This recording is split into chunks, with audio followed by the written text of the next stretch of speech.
The Galactic Trade Station buzzed with activity as representatives from dozens of species conducted business across its gleaming corridors.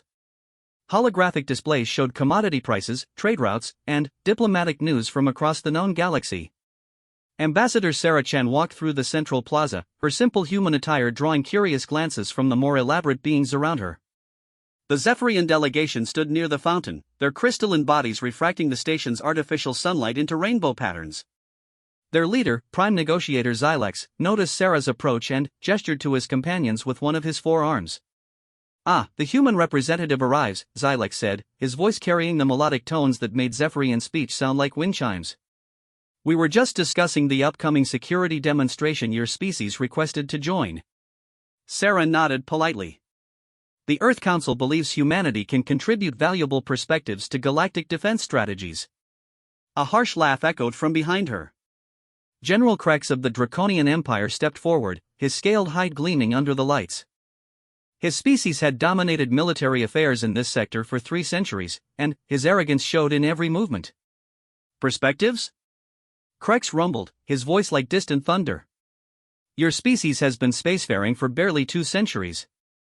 We Draconians have perfected warfare across 1,000 worlds." The nearby Aquilian ambassador, Talon Sharpwind, spread his feathered arms in what passed for a diplomatic gesture among his avian people. "Perhaps we should focus on the demonstration itself. Each species will present their primary defensive technology." Sarah reached into her jacket and withdrew a simple black case. The gathered aliens watched with interest as she opened it, revealing what appeared to be an ancient projectile weapon. The gun looked primitive compared to the energy weapons and quantum disruptors that other species favored. Xylex's crystalline form chimed with what humans had learned was amusement. "Is that a chemical propulsion device? How wonderfully antiquated." "It fires metal projectiles using explosive powder," Sarah explained calmly. "This particular model is based on designs that are over 600 Earth years old." General Krex's eyes glowed with barely contained mirth.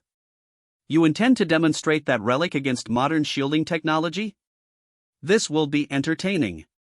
The Mantari representative, whose insectoid features remained expressionless, clicked his mandibles together. "The humans must have more advanced weapons. Surely this is some kind of diplomatic jest?" Sarah closed the case and smiled. "This is what we're bringing to the demonstration. Our military leadership believes it represents humanity's approach to problem solving quite well." The laughter that followed came from multiple species. Even the usually reserved ethereals, who existed partially outside normal spacetime, seemed to shimmer with what passed for amusement among their kind. Only the Centauri observer remained silent, their multiple eyes studying Sarah with an intensity that made her slightly uncomfortable.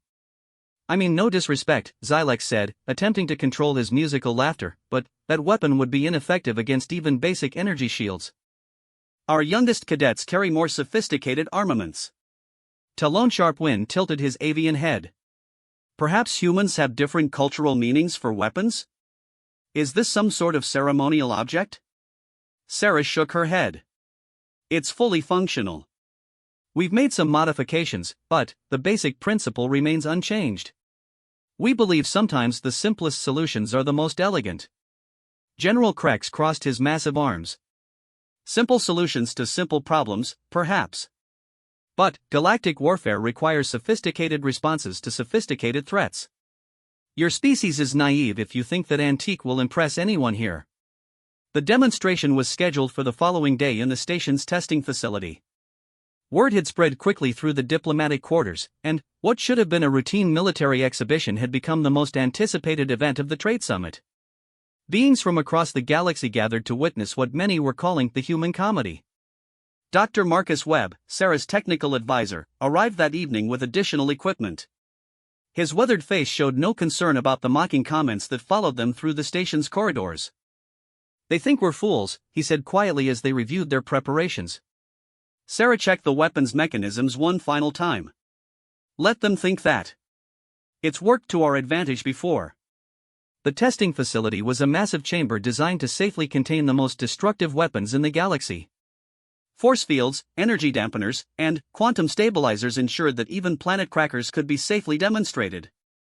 The target range featured the latest in defensive technology, multi-layered energy shields, adaptive armor plating, and reality anchor systems that could withstand attacks from hyperspace.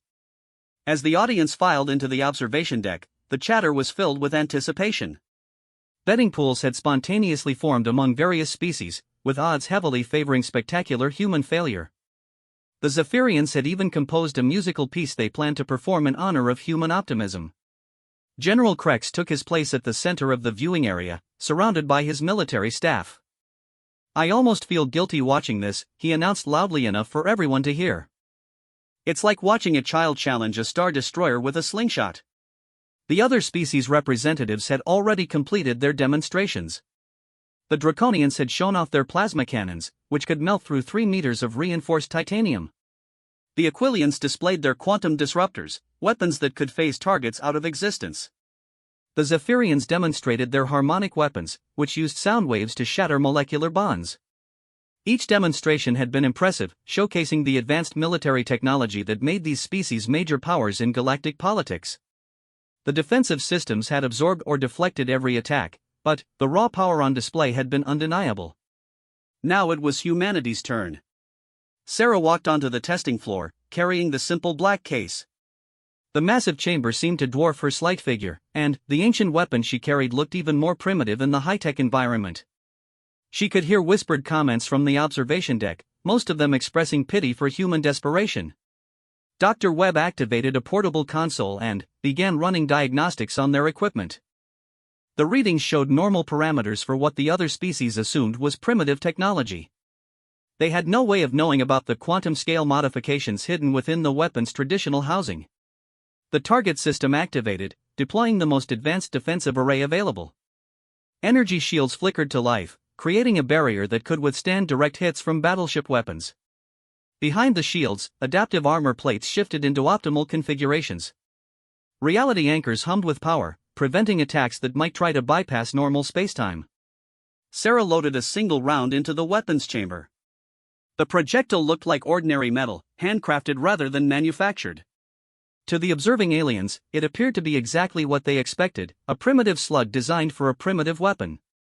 Beginning human demonstration, the station's AI announced. "All safety protocols are active." Sarah raised the weapon, taking careful aim at the center of the target array. The defensive systems registered her intent and cycled to maximum power. Energy readings spiked as enough power to defend a small city focused on the testing chamber. The silence in the observation deck was complete. Even the ethereals had stopped their constant phase shifting to watch what many expected to be the most anticlimactic moment in diplomatic history. Sarah squeezed the trigger. The sound was nothing like the energy discharges the aliens were accustomed to. Instead of the clean hum of plasma or the reality-tearing crack of quantum weapons, there was simply a sharp bang that echoed through the chamber like ancient thunder. For a moment, nothing seemed to happen. The projectile flew toward the target at what appeared to be merely supersonic speed, laughably slow compared to lightspeed energy weapons. The defensive systems barely registered the approaching threat. Then, the round struck the energy shield. Instead of bouncing harmlessly away or being absorbed by the barrier, something impossible happened.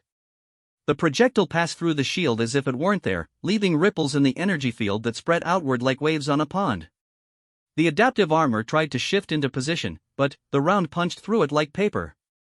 The reality anchors strained to lock onto the projectile's quantum signature, but found nothing they could grasp. The round continued its path and struck the final target with a sound like a bell tolling. The metal slug embedded itself in what was supposed to be indestructible testing material, leaving a perfect hole surrounded by stress fractures that spiderwebbed across the entire target surface. The chamber fell silent except for the fading echoes of impact. In the observation deck, General Krex's mouth hung open. His scaled features showed confusion and the first hints of concern. Around him, representatives from a dozen species stared at the readings their instruments couldn't explain. Xylex's crystalline form had stopped chiming entirely. That's not possible," he whispered, his musical voice flat with shock. Dr. Webb calmly collected data from his console while Sarah ejected the spent casing. The simple brass cartridge clinked against the testing chamber floor with a sound that seemed impossibly loud in the stunned silence. "How?" Talon Sharpwind asked, his avian features twisted with confusion. "Our sensors show it was just a chemical projectile." Simple kinetic energy. Sarah holstered the weapon and turned toward the observation deck. Sometimes the old ways work best. Especially when everyone else has forgotten why they worked in the first place. The implications began to sink in across the gathered alien representatives. If humanity could defeat the most advanced defensive systems with a weapon that appeared primitive, what else were they capable of? What other simple technologies were hiding capabilities that defied understanding? General Krex was the first to recover his composure, though his voice carried an edge of uncertainty it hadn't possessed an hour earlier. One shot proves nothing. Perhaps your target was defective. Sarah smiled and opened her case again. We brought plenty of ammunition. Would you like to see another demonstration? The betting pools fell silent. The Zephyrian musicians quietly put away their instruments. Across the observation deck, military advisors began urgent conversations with their superiors via quantum communicators. Humanity had fired its first shot in galactic politics. The echo of that shot was already spreading across space, carrying with it questions that would reshape how the galaxy viewed the newest members of the cosmic community. As the crowd began to disperse, the Centauri observer approached Sarah. All four of his eyes focused on her with an intensity that made her skin crawl. We would like to speak with your people, he said in a voice like rustling leaves. Privately. There are things about this galaxy you should know before you fire your second shot. Sarah nodded, understanding that the real game was just beginning. Humanity had gotten the galaxy's attention. Now they had to figure out what to do with it. The antique gun had spoken. The question now was whether anyone was truly ready to hear what it had to say. 3 days after the demonstration, the Galactic Trade Station had transformed from a routine diplomatic gathering into an intelligence battlefield. Every major species had dispatched their best analysts, and encrypted communications buzzed through quantum channels as governments tried to understand what they had witnessed. Ambassador Sarah Chen sat in her quarters, reviewing reports from Earth while Dr. Webb calibrated additional equipment. The simple room felt cramped compared to the elaborate suites other species maintained, but Sarah preferred the familiar Spartan efficiency of human design. A soft chime announced a visitor. The door slid open to reveal the Centauri observer she had spoken with after the demonstration. In the smaller space, his four-armed, multi-eyed form seemed even more alien, but his demeanor carried an urgency that translated across species barriers. Ambassador Chen, he said, his leaf-rustling voice carefully controlled. I am Coordinator Vex 9 Prime. My people have monitored galactic military developments for 3 millennia. What your species demonstrated was not just impressive, it was dangerous. Sarah gestured for him to enter. Dangerous to whom? Vex settled into the reinforced chair that had been provided for non-human visitors. 2 of his eyes focused on Sarah while the other 2 swept the room, checking for surveillance devices. To the established order. The hegemony species have maintained power through technological superiority for centuries. Your weapon suggests that superiority may be incomplete. Dr. Webb looked up from his equipment. We're just trying to find our place in galactic society. The demonstration was meant to show we can contribute to collective security. Contribute? Vex's upper eyes met Dr. Webb's gaze. You bypass defensive systems that have protected our civilizations since before your species discovered fire. That is not contribution, that is revolution. Through the quarter's viewport, Sarah could see military vessels from multiple species taking positions around the trade station. What had started as diplomatic protection was beginning to look more like a blockade. Tell me about the hegemony, Sarah said. Vex's form shifted slightly, a sign of discomfort among his people. 7 species control this region of space through a careful balance of terror.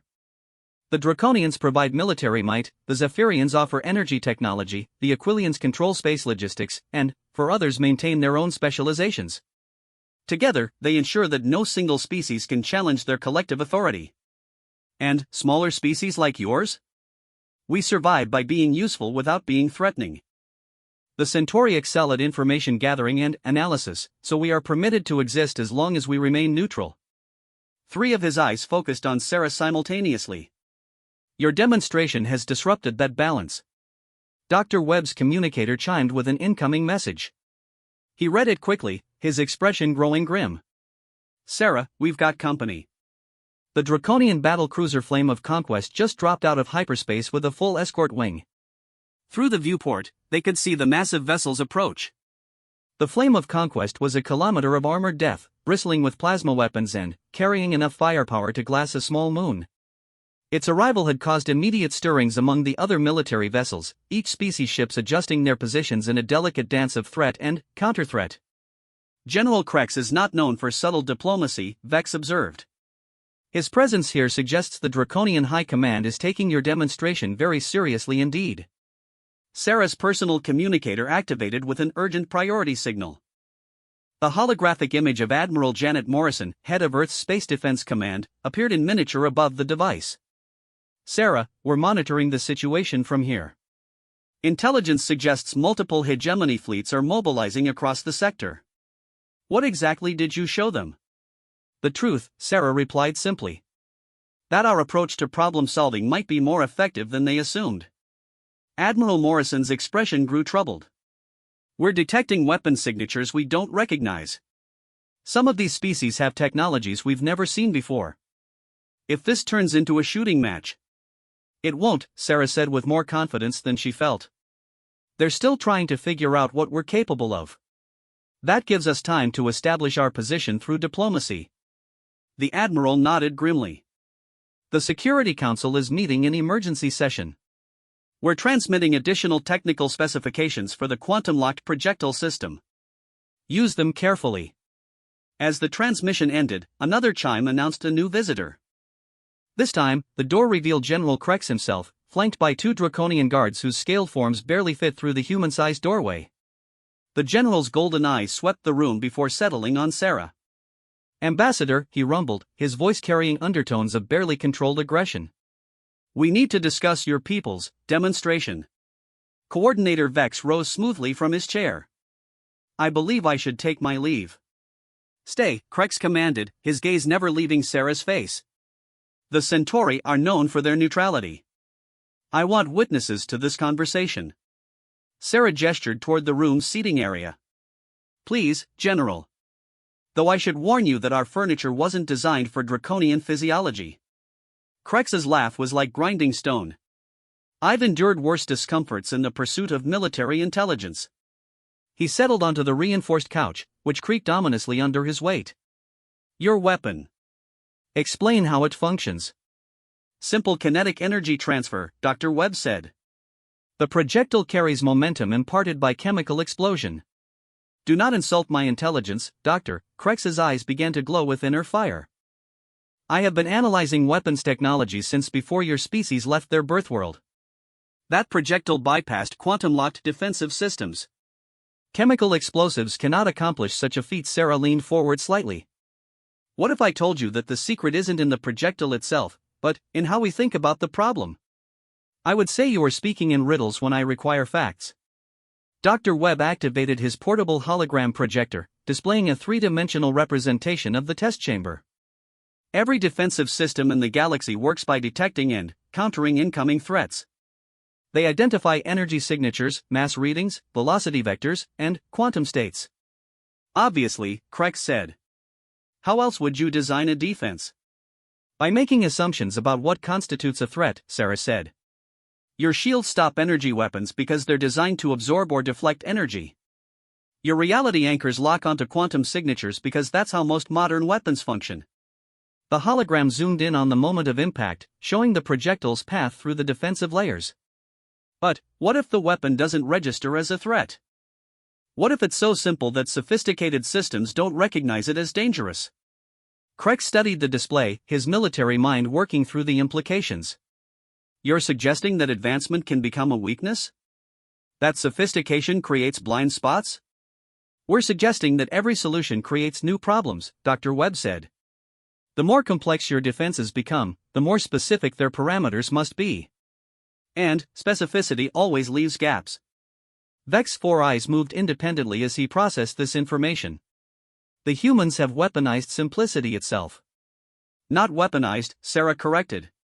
We've simply remembered that the simplest solution is often the most effective one. Your defensive systems are designed to stop the weapons you understand. They're not prepared for weapons that operate outside those parameters. Krex's expression grew thoughtful, though his eyes still carried their inner fire. This philosophy, it has broader applications beyond single weapons, does it not? Every problem-solving approach does, Sarah replied carefully. The general stood abruptly, his massive form casting shadows across the room. The Draconian Empire has ruled through superior firepower for centuries. Our plasma weapons can reduce mountains to glass. Our battleships can crack moons. Yet you suggest that a primitive projectile launcher represents a superior military philosophy? I suggest that effectiveness matters more than sophistication, Sarah said. Sometimes the hammer works better than the quantum resonance destabilizer. Krex moved to the viewport, gazing out at his battlecruiser. The other hegemony species are already demanding explanations. The Zephyrians want technical specifications. The Aquilians are requesting joint research agreements. The Ethereals. He paused. The Ethereals are doing something in hyperspace that our sensors cannot track. Dr. Webb's equipment suddenly began registering energy signatures unlike anything in their databases. Reality itself seemed to shimmer around the edges of the viewport as something vast moved just beyond the visible spectrum. The Ethereals exist partially outside normal spacetime, Vex explained, his leaf-rustling voice tight with concern. When they become fully engaged with events in our reality, the effects can be unpredictable. Through the quantum static interference, a new voice spoke directly into their minds. The words carried harmonics that made human teeth ache and caused Krex's scales to ripple involuntarily. Human creatures, the mental voice said, your demonstration has created resonance patterns in the probability streams. We who are must understand the source nature of this disturbance. Sarah felt the alien presence probing at the edges of her thoughts, testing the barriers of her consciousness like a scientist examining a specimen. The sensation was deeply uncomfortable, but she forced herself to remain calm. We're willing to share information through standard diplomatic channels, she said aloud, not knowing if the Ethereals could hear her or only read her thoughts. Standard channels are insufficient. We require direct interface with your reasoning patterns. Only thus can we determine if your kind represents order disruption or chaos introduction to the current stable system. Dr. Webb's hands moved to his weapon automatically, though he knew conventional arms would be useless against beings who existed primarily in other dimensions. Sarah, they're trying to scan our quantum signatures. If they map our technology through mental contact. The probing sensation intensified, and Sarah felt her thoughts being examined by an intelligence vast and alien beyond human comprehension. She focused on the simplest concepts she could manage: kinetic energy, chemical reactions, metal projectiles following ballistic trajectories. The mental pressure suddenly withdrew, leaving her gasping. Around the room, equipment sparked and flickered as residual energy from the ethereal contact discharged through local systems. Curiosity satisfaction achieved, the voice said, already growing fainter as the beings retreated to their hyperspace refuge. Human reasoning patterns show unexpected elegance. We will observe further before determining response parameters. As the last traces of ethereal presence faded, normal reality reasserted itself. The viewport cleared, showing a view of space that seemed somehow less substantial than it had moments before. General Krex turned from the window, his expression unreadable. In 300 years of warfare, I have never seen the Ethereals take direct interest in a species this quickly. They usually observe for decades before making contact. What does that mean for humanity? Sarah asked. It means the galaxy is watching you now, Vex said quietly. All 7 hegemony species will be evaluating whether humans represent an opportunity or a threat. Your next actions will determine which conclusion they reach. Krex moved toward the door, his guards flanking him automatically. Ambassador Chen, your people have fired the first shot in a game whose rules you do not yet understand. I suggest you learn them quickly. As the Draconians departed, Sarah slumped into her chair, the weight of galactic politics settling on her shoulders like a physical burden. Through the viewport, she could see more ships arriving, science vessels, intelligence gatherers, and military observers from species she hadn't even known existed. Dr. Webb, she said quietly, I think we're going to need more ammunition. The antique gun had indeed echoed across the galaxy, and that echo was beginning to draw responses from the deepest corners of space. Humanity had wanted a place at the galactic table. They were about to discover that the table was far larger, and the other diners far more dangerous, than they had ever imagined. The game was no longer about proving human competence. It was about survival in a universe where simple solutions could reshape the balance of power, and where the most primitive weapon might be the most advanced tool of all. The emergency session of the Galactic Security Council convened 18 hours after the ethereal contact. Representatives from 47 species gathered in the station's largest conference chamber, their various life support requirements creating a complex mix of atmospheric layers and environmental controls. Ambassador Sarah Chan entered the chamber to find herself the center of attention. Conversation ceased as alien eyes, sensory organs, and perception fields focused on her. The weight of scrutiny from dozens of advanced civilizations was almost overwhelming, but she maintained her composure as she took humanity's designated seat. The hegemony species occupied the primary positions around the central table. General Krex represented the Draconian Empire, his massive form radiating controlled aggression. Prime Negotiator Xylex spoke for the Zephyrian Collective, his crystalline structure reflecting the chamber's lights and patterns that other species used to read his mood. Fleet Commander Talon Sharpwind perched on his specialized roost, representing the Aquilian Star Navy. 3 additional hegemony members were present, the Biomechanical Synthesis Union, whose representative appeared to be more machine than organic life, the Hive-Minded Swarm Confederacy, speaking through a single humanoid proxy, and the energy-based Plasma Lords, existing as contained fields of living lightning. The chamber's center displayed a holographic reconstruction of the weapon demonstration, frozen at the moment of impact. Every species had their own analysis of the event, but none had yet provided a satisfactory explanation for what they had witnessed. The human ambassador will address the council, announced the station's AI. The floor recognizes Ambassador Chen of Earth. Sarah stood, feeling the attention of galactic civilization focus on her words. Honored representatives, Earth seeks only peaceful integration into galactic society. Our demonstration was intended to show that humanity can contribute to collective security through innovative approaches to common problems. A harsh buzz emanated from the Synthesis Union's representative. Binary code flowed across their visual displays as they processed this statement. Innovation implies advancement beyond current parameters.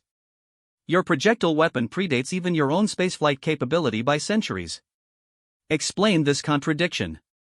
Sometimes moving forward means remembering what worked before, Sarah replied. Our weapon succeeds precisely because it doesn't try to match your technological sophistication. It operates according to principles so basic that advanced systems overlook them. The Swarm Confederacy's proxy spoke in perfect unison with thousands of minds. We have analyzed 17,000 possible explanations for the demonstrated phenomenon. None account for the observed effects using known physics. Dr. Webb activated his portable display, showing detailed readouts from their equipment. The projectile itself is tungsten steel alloy, chemically propelled at approximately 3 times the speed of sound.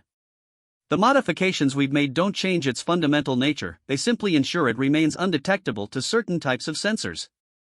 Fleet Commander Talon Sharpwind tilted his head in the avian gesture of curiosity. Undetectable how? Our quantum analysis detected the projectile's mass, velocity, and trajectory throughout its flight path. But you didn't detect its purpose, Sarah said. Your defensive systems are programmed to recognize and counter threats based on energy signatures, quantum states, and technological complexity. A simple kinetic projectile doesn't register as dangerous enough to warrant full countermeasures. General Krex's eyes began to glow with understanding. You exploit the assumption that primitive equals harmless. We exploit the assumption that sophisticated threats require sophisticated responses, Dr. Webb corrected. Your shields are calibrated to absorb or deflect energy weapons. Your reality anchors lock onto quantum signatures. Your armor adapts to expected threat parameters. But none of those systems were designed to handle something that operates outside their recognition algorithms. The plasma lords flickered with energy discharges that their translator rendered as agitation. This methodology could be applied beyond weapons systems. Transportation, communication, industrial processes all could be vulnerable to attacks from deliberately primitive technologies. Coordinator Vex 9 Prime spoke from the observer section, his 4 eyes tracking different participants simultaneously. The implications extend further. If effectiveness can be achieved through intentional simplicity, then the technological arms race that has driven galactic development for millennia may be fundamentally flawed. Murmurs rippled through the chamber as species representatives considered this possibility. The Zephyrian delegation chimed in harmonics of concern, while the Draconian military advisors exchanged heated whispers. Prime Negotiator Xylex stood, his crystalline form refracting light into patterns that indicated formal displeasure. The human demonstration has destabilized security assumptions throughout this sector. 3 separate species have already requested emergency military consultations. The Outer Rim Confederacy is mobilizing patrol fleets. Even the neutral zone monitors are asking for weapon effectiveness data. Because you've shown them that everything they think they know about defense might be wrong, Admiral Morrison's voice said from Sarah's communicator. The Earth military leader had been granted permission to address the council remotely. That's exactly the kind of paradigm shift that makes people nervous. The chamber's main display switched to show strategic maps of local space. Red markers indicated military movements across a dozen sectors as various species repositioned their forces in response to humanity's demonstration. The fear is understandable, Admiral Morrison continued. For centuries, galactic security has been based on the assumption that technological advancement equals military capability. You've developed weapons, defenses, and strategies around that assumption. We've just proven it might not be true. A new voice entered the discussion as the ethereals manifested partially into normal space. Reality bent around their presence, creating visual distortions that made the chamber's geometry seem unstable. Human logic demonstrates pattern recognition that transcends current paradigms, they said, their mental voices reaching every consciousness in the room. This ability suggests your species may possess strategic advantages beyond technological parameters. Sarah felt the weight of cosmic attention pressing down on her. The gathered representatives were no longer looking at humanity as a curiosity or minor addition to galactic politics. They were evaluating Earth as a potential threat to the established order. "What do you want from us?" she asked directly. General Krex answered first. "The Draconian Empire requires complete technical specifications for your weapon systems and strategic methodologies. In exchange, we offer protection and alliance." The Zephyrian Collective proposes joint research initiatives, Xylex added, his chimes taking on aggressive harmonics. "Your approach to problem solving could benefit our energy technologies. We offer trade concessions and resource sharing." The Aquilian fleet commander spread his wings in a dominance display. "The Star Navy would integrate human tactical advisors into our command structure. Your species would gain protected status under Aquilian law." Other species began making their own offers, each trying to gain exclusive access to human capabilities. The chamber filled with competing voices as alliance proposals, trade agreements, and research partnerships were shouted across the diplomatic table. Silence. The Synthesis Union's electronic shriek cut through the chaos. Their mechanical form reconfigured itself into a more imposing configuration. The human demonstration proves that primitive methodologies retain effectiveness against advanced systems. This creates unacceptable vulnerabilities in our collective security framework. Binary streams flowed faster across their displays as they continued. Recommendation: human technologies must be analyzed, cataloged, and integrated into existing defensive parameters. Alternative recommendation: human capabilities must be eliminated before they can disrupt established military hierarchies. The threat hung in the air like a physical presence. Sarah felt the chamber's atmosphere shift as species representatives processed the implications. The Synthesis Union was suggesting that humanity's very existence posed a threat to galactic stability. Dr. Webb's hand moved instinctively toward his sidearm, though he knew conventional weapons would be useless in this environment. Around the chamber, military escorts tensed as diplomatic protection protocols activated. "You would threaten an entire species over a single weapon demonstration?" Sarah asked, her voice carrying controlled anger. "We threaten nothing," the Synthesis Union replied. "We identify variables that disrupt optimal operational parameters and recommend corrective measures." The Swarm Confederacy's proxy nodded in perfect synchronization. Collective analysis confirms, human methodologies introduce chaos factors into predictable systems. Order requires elimination of unpredictable elements. General Krex stood slowly, his massive form radiating menace. "The Draconian Empire does not eliminate potential allies without cause. Humans have demonstrated valuable capabilities. Which is precisely why they are dangerous," the Plasmolords crackled. "A species that can achieve unexpected effects through simple means is unpredictable. Unpredictability equals threat." Coordinator Vex spoke carefully from the observer section. "Perhaps the Council should consider that predictability itself may be the greater threat. If all species follow the same technological development patterns, then all species share the same vulnerabilities. The ethereal's presence intensified, causing reality distortions that made the chamber's walls seem to ripple. Human approach suggests alternative path to technological evolution. Path diversity strengthens collective survival probability rather than weakening stability parameters. Admiral Morrison's voice cut through the growing tension.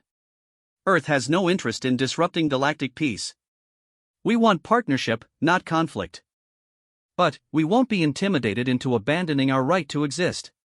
The statement triggered immediate responses from multiple species. Military advisors began urgent consultations with their governments through quantum communicators. Defensive systems throughout the station activated automatically as threat assessment protocols detected rising aggression levels. Sarah realized that humanity was approaching a crucial moment. The next few decisions would determine whether Earth joined galactic civilization as an equal partner or became the target of a coordinated elimination campaign. I propose a different solution, she said, her voice cutting through the diplomatic chaos. Instead of trying to suppress our capabilities or force us into exclusive alliances, why not learn from our approach? We're willing to share our methods, but only through open cooperation, not coercion. The chamber fell silent as species representatives considered this offer. The choice was becoming clear: integrate humanity into the galactic community and risk changing how that community functioned, or eliminate the source of disruption before it could spread. General Krex was the first to respond. The Draconian Empire accepts the human proposal. We will participate in joint strategic development programs. The Zephyrian Collective agrees, Xylex chimed. Technological diversity strengthens collective capabilities. One by one, most species voiced their acceptance of cooperation over elimination. But the Synthesis Union and Swarm Confederacy remained silent, their threatening presence casting a shadow over the proceedings. The vote was called. 39 species supported integration and cooperation. 7 abstained. Only 2 voted for elimination protocols. The Council has spoken, announced the station AI. Humanity is granted full membership in the Galactic Security Cooperative with associated rights and responsibilities. As the session officially ended, Sarah felt a mix of relief and apprehension. They had won the right to exist, but the victory had come at a cost. Humanity was now committed to sharing their strategic insights with species who might use that knowledge in ways Earth couldn't predict. The antique gun had fired its second shot, echoing through the halls of galactic politics. This echo carried the promise of cooperation, but also the warning that some threats couldn't be neutralized with simple solutions. The real test of human ingenuity was just beginning. 6 months after the Galactic Security Council vote, the Joint Research Station Harmony's Edge orbited a neutral star system, serving as humanity's first major contribution to galactic infrastructure. The station's design reflected human engineering principles: efficient, practical, and deliberately simple in its core systems while incorporating advanced technology where it genuinely improved functionality. Dr. Elena Vasquez, Sarah's replacement as lead human representative, walked through the station's central hub where researchers from 23 species worked together on projects that would have been impossible just a year earlier. The integration hadn't been without challenges, but the results were already exceeding everyone's expectations. In Lab 7, Zephyrian energy specialists worked alongside human engineers to develop hybrid power systems that combined crystalline energy storage with traditional chemical batteries. The combination produced power grids that were both more efficient and more resistant to quantum disruption attacks. The redundancy principle is fascinating, chimed Dr. Resonance of Stars, her crystalline form reflecting satisfaction patterns. We had always assumed that advancement meant replacing primitive systems entirely. Your approach of layering simple backups beneath sophisticated primary systems creates unexpected resilience. Dr. James Rodriguez, the human team leader, nodded as he adjusted a diagnostic scanner. We learned that lesson the hard way during our early space exploration. The more complex your systems, the more ways they can fail. Simple backups keep you alive when the fancy stuff breaks down. Across the lab, a draconian military engineer named Flameclaw Victory examined tactical displays showing fleet engagement simulations. The scenarios pitted traditional energy weapon-based tactics against human-inspired hybrid strategies that combined advanced technology with deliberately primitive elements. These results are disturbing, he rumbled, his scaled features showing professional concern. Human tactical doctrine increases battlefield unpredictability by 47%. Our commanders are struggling to develop counter-strategies. Dr. Vasquez stopped by his workstation. That's not necessarily a bad thing. Unpredictability works both ways. If your enemies can't predict your tactics, they can't prepare effective counters. But it also means our own forces have difficulty coordinating responses, Flameclaw Victory replied. Human methods create chaos that affects everyone equally. Lieutenant Commander Sarah Park, the station's military liaison, looked up from her own console. Chaos can be controlled if you understand how to navigate it. The trick is teaching your people to think flexibly while your enemies remain locked into rigid patterns. In Lab 12, the real breakthrough was happening. Dr. Webb worked with a team of Aquilian biomechanical specialists and ethereal probability theorists to develop what they were calling quantum simplicity technology that achieved sophisticated results through deliberately basic mechanisms. The prototype device on their workbench looked like a child's toy, a simple mechanical lever connected to what appeared to be an ordinary electromagnetic coil. But, when activated, it could manipulate quantum probability fields in ways that massive computer systems couldn't match. The key insight, Dr. Webb explained to a visiting Centauri observer, is that quantum systems are inherently chaotic. The more you try to control them with complex algorithms, the more they resist manipulation. But, if you use simple, elegant inputs. He activated the device. The quantum field around them shifted in ways that made reality itself seem more flexible. Probability waves that had been locked into rigid patterns began to flow naturally, creating effects that their most advanced equipment could barely measure. Remarkable, whispered coordinator analysis of patterns, all four of his eyes focused on the readings. Your species has discovered that quantum mechanics responds better to intuitive approaches than to calculated ones. An ethereal researcher materialized partially into normal space, their presence causing the usual reality distortions. Human intuition aligns with quantum chaos patterns in ways our mathematics cannot replicate. This suggests fundamental understanding that transcends logical analysis. The implications were staggering.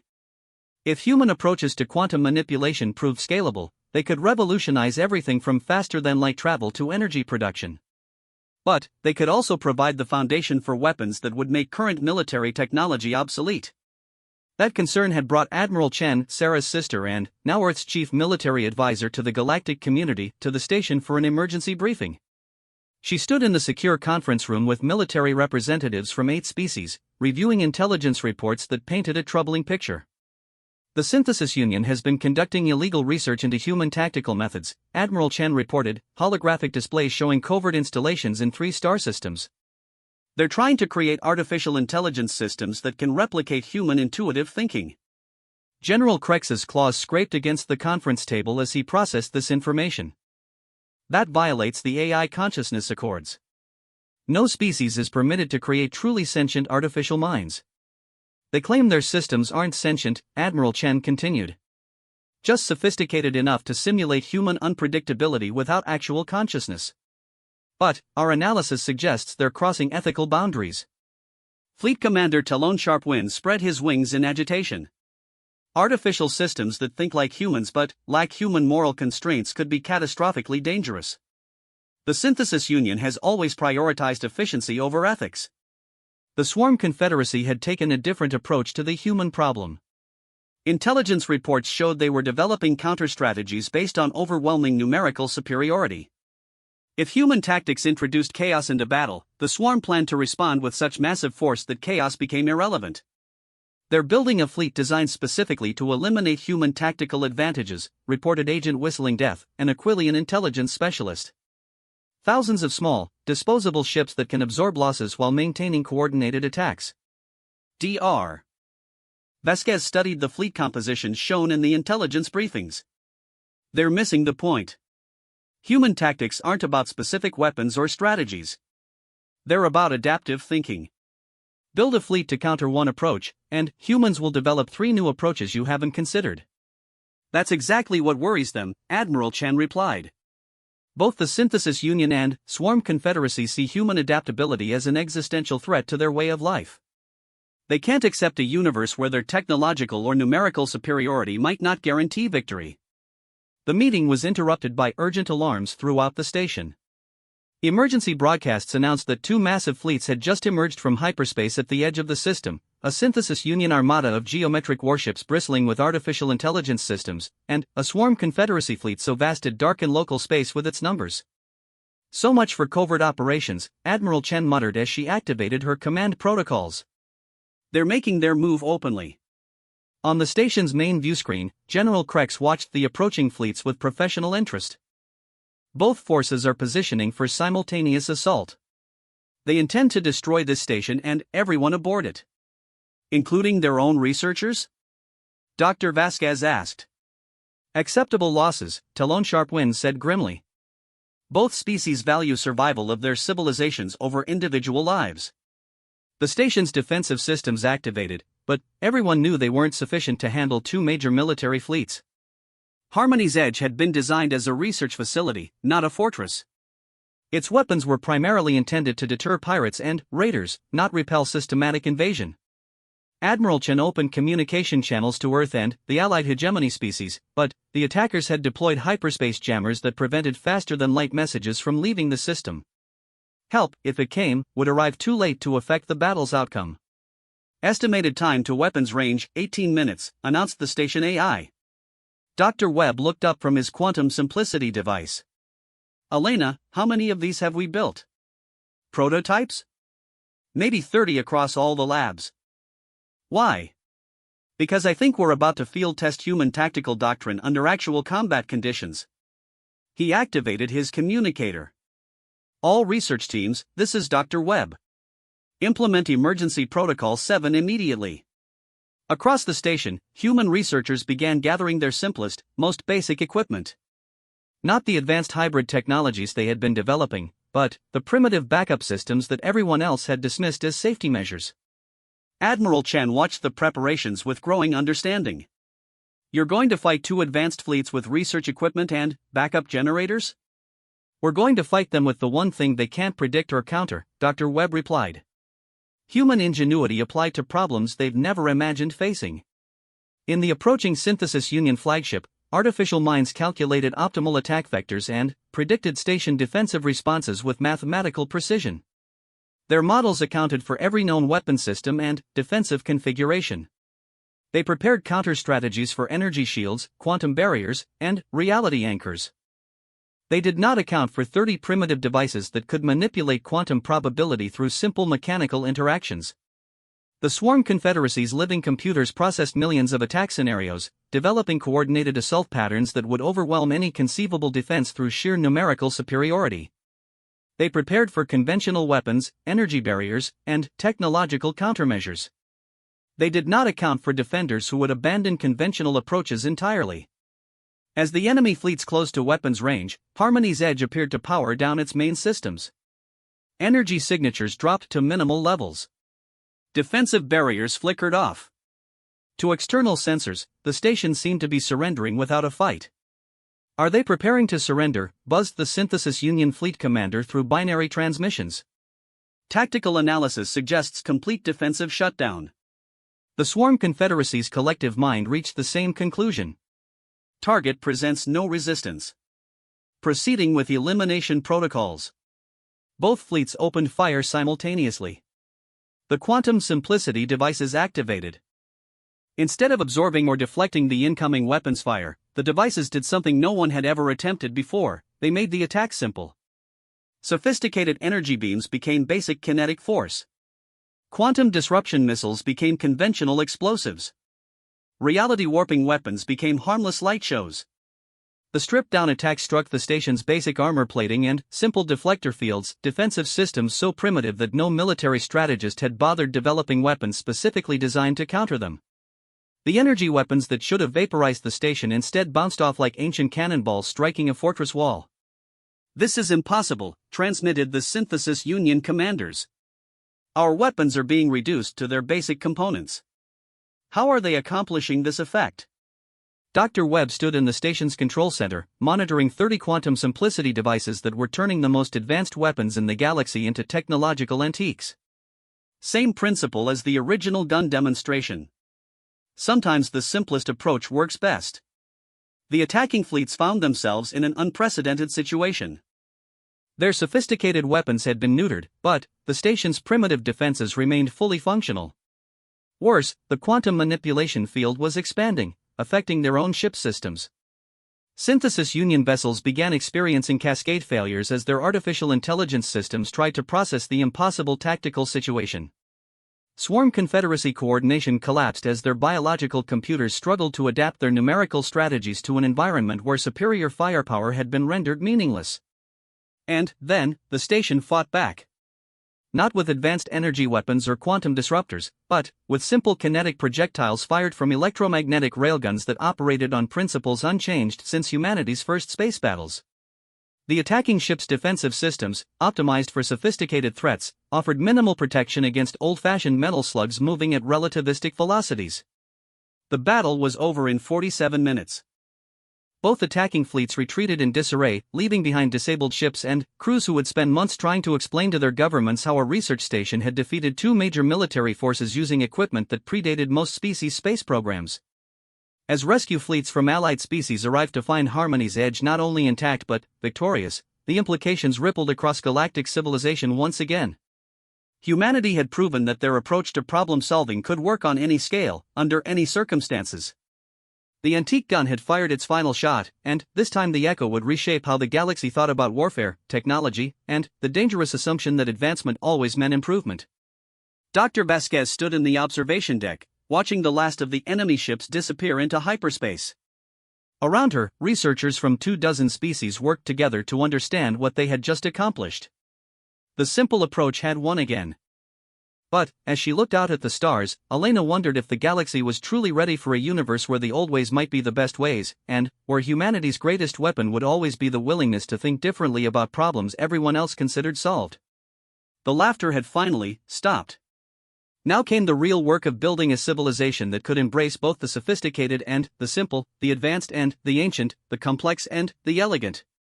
Humanity had earned its place at the galactic table not by matching everyone else's capabilities, but by refusing to abandon the strengths that made them unique. The antique gun was silent now, but its echo would continue forever, reminding the galaxy that sometimes the best solutions were the ones that had been there all along.